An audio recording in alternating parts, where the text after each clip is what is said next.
Hi friends, ఈరోజు నేను Nagarjuna Sagar back water చూడనీకి వచ్చిన. మాకు 5 కిలోమీటర్ డిస్టెన్స్ దూరంలోనే ఉంది. ఇది పెద్ద మునిగల్, వైజాగ్ కాలనీ, కాసరాజపల్లి, ఈ చుట్టుపక్కల మొత్తం ఈ వాటర్ అనేవి నిల్వ ఉంటాయి. దీంట్లో మొత్తం టోటల్ 312 టీఎంసీలు పడతాయి. అయితే ఇప్పుడు ప్రస్తుతానికైతే 306 టీఎంసీలు మాత్రమే నిల్వ ఉన్నాయి. ఇంకా 6 టీఎంసీలు మటుకు రాలేదు. అంటే నా శ్రీశైలం గేట్లు ఓపెన్ చేస్తే ఇక్కడ నాగార్జున సాగర్ బ్యాక్ వాటర్ అయితే నిల్వ ఉంటాయి. ఇప్పుడు నేను ఆ బ్యాక్ వాటర్ అనేది మీకు చూపిస్తా. చూడండి ఫ్రెండ్స్, ఎంత బ్యూటిఫుల్గా ఉందో నేచర్. ఇంత మంచిగా ఫుల్ వాటరు, 306 టీఎంసీల వాటరు. ఇక్కడ ఇంకో స్పెషాలిటీ ఉంది. అదేంటంటే 50 అడుగుల శివుని విగ్రహం అనేది ఇక్కడ ప్రతిష్ఠించిర్రు. అది నేను మీకు చూపిస్తా. చూడండి, అది ప్రతిష్ఠించడానికి కారణం ఒకటైతే పెద్ద కారణమే ఉంది. అది మీకు తర్వాత చెప్తా ఈ కారణం ఏందనేది. ప్రస్తుతం అయితే మనం ఇప్పుడు డైరెక్ట్ శివుని కాడికి అయితే పోదాం. చూడండి, మీకు కొంచెం దూరంలో అవపడుతుంది కదా. ఇప్పుడు మనం ఆడికైతే వెళ్దాం.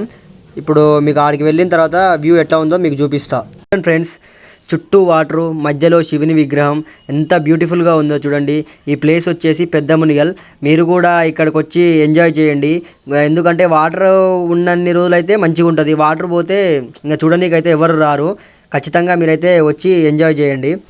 ఇంకోటి, నేను ఇందాక ఈ ఏరు గురించి ఒక విషయం చెప్తానని చెప్పాను. అదేంటంటే ప్రతి సంవత్సరం ఏరు నిన్నప్పుడు ఈ ఏరు అనేది నరబలి అనేది కోరేది. అందుకని చెప్పి శివుని విగ్రహం అనేది పెట్టాలని చెప్పి ఊరి జనాలు మొత్తం డిసైడ్ చేసుకొని శివుని విగ్రహం పెట్టిర్రు. ఎందుకంటే మన ఈ శివుని విగ్రహం లోపల ఉంటే ఎవరు ఇలా చనిపోకుండా ఉంటారేమో, అంటే దీనికి నరబలి తాకకుండా ఉంటుందేమో అని చెప్పి ఈ విగ్రహం అనేది పెట్టిర్రు. ఇంకా ఇక్కడ ఇంకొక స్పెషల్ ప్లేస్ ఉంది ఫ్రెండ్స్. అదే 12 సంవత్సరాలకు ఒకసారి వచ్చే పుష్కర ఘాట్, కృష్ణా పుష్కర ఘాట్. దీని పక్కనే ఉంది. చూడండి, ఇదే ఆ పుష్కర ఘాట్. 8 సంవత్సరాలు అయిపోయినాయి. ఇంకొక 4 సంవత్సరాలల్లా మళ్ళీ పుష్కరాలు వస్తాయి. ఇక్కడ అప్పుడు చూడాలి, క్రౌడ్ అయితే చాలా మంది వస్తారు. ఇక్కడ మనకు పెద్దగా షెడ్ వేసిన లెక్క అవపడుతుంది కదా, అది అనౌన్స్మెంట్ చేస్తారు పోలీస్ వాళ్ళు. ఎవరైనా దొంగలు వచ్చినా సంథింగ్ క్రౌడ్ అనేది ఎక్కువ గొడవలు కాకుండా ఉండనిక వాళ్ళు అనౌన్స్మెంట్ చేసేదే ఇది. ఫ్రెండ్స్, ఇది అంబభవాని టెంపుల్. ఇది కూడా పెద్ద మునిగల్లోనే ఉంది. ఇది పుష్కర ఘాటుకు దగ్గరలోనే ఉంది. ఇది పెద్ద మునిగల్ విలేజ్, పక్కనే నది.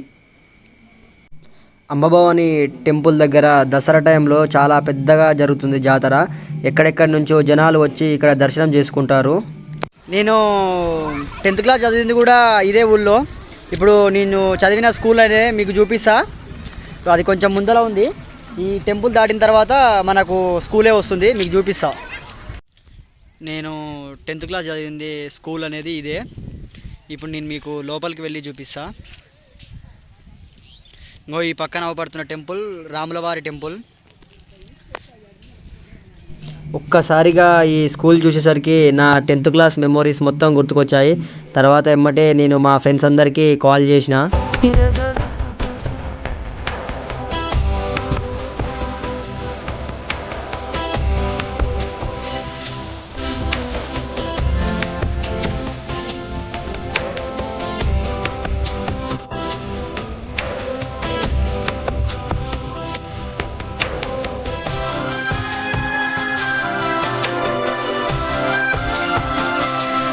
ఓకే ఫ్రెండ్స్, మరి ఇంకా ఇక్కడ నుంచి అయితే వెళ్ళిపోతున్నాను. నెక్స్ట్ వీడియోలో వైజాగ్ కాలనీ అయితే చూపిస్తా. వైజాగ్ కాలనీ చాలామంది అయితే ఓన్లీ చేపలు ఎంజాయ్మెంట్ కోసానికి వస్తారు. కానీ వైజాగ్ కాలనీ నుంచి 1 కిలోమీటర్ దూరంలో వెంకటేశ్వర స్వామి టెంపుల్ ఉంటుంది. చూడడానికి అయితే మామూలుగా ఉండదు ఫ్రెండ్స్. ఇంకా నేను నోటితోనైతే చెప్పలేను నీకు. అది ఒకసారి మీరు చూస్తేనే అయితే మీరు అయితే చెప్పగలుగుతారు ఇంత బ్యూటిఫుల్గా ఉందని. అది అంటే ఒక సైడ్ వాటర్ ఉంటుంది, ఒక సైడ్ గట్టు ఉంటుంది, మధ్యలో ఇంకా టెంపుల్ అనేది ఉంటుంది.